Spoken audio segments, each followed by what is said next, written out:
Assalamualaikum warahmatullahi wabarakatuh.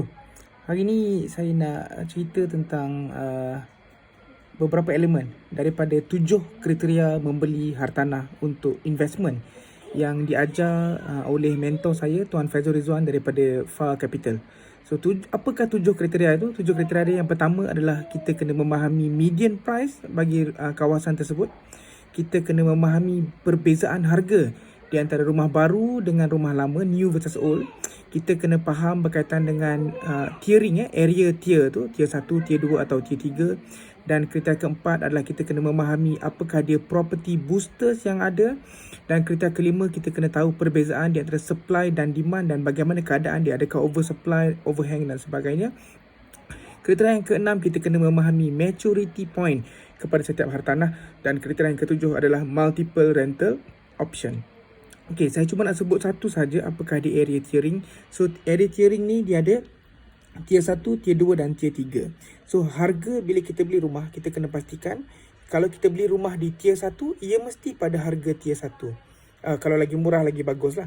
Tapi jangan sekali-kali beli rumah di area tier 2 tapi pada harga tier 1.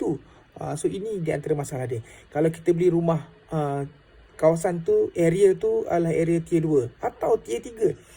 Tapi kalau kita beli pada harga tier 1, sudah tentu kita akan rugi. So, kita kena beli rumah pada harga tier kawasan yang sepatutnya dan bukan lebih tinggi daripada itu. Lebih rendah tak apa. Kalau kita beli rumah area tier 1 tapi pada harga tier 3, Alhamdulillah, kita boleh dapat keuntungan yang lebih. So, apa di antara kriteria, apa di antara ciri-ciri tier 1, tier 2 dan tier 3. So, area tier 1 ni biasanya expat foreigners dia lebih daripada 20% daripada penduduknya adalah di kalangan expat, di kalangan foreigners. Local kurang daripada 80%. Kemudian dia punya harga rental dia dan harga jualan dia pun, harga transaksinya sangat tinggi, unlimited malah.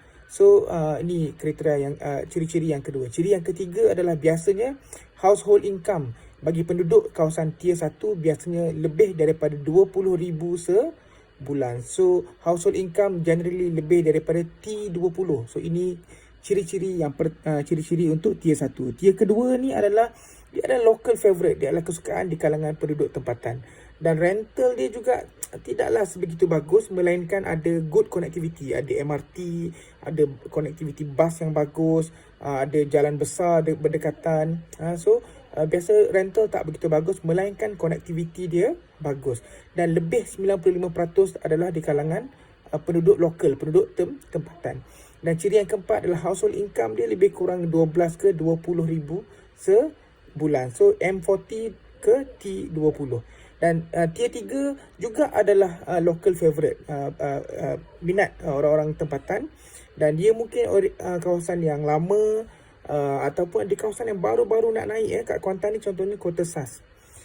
Kemudian rental income dia rendah. Maknanya kalau kita sewakan rumah tu, rental income usually tidak begitu tinggi, kecuali kalau dia ada connectivity yang bagus. So, mungkin rental income dia lebih tinggi.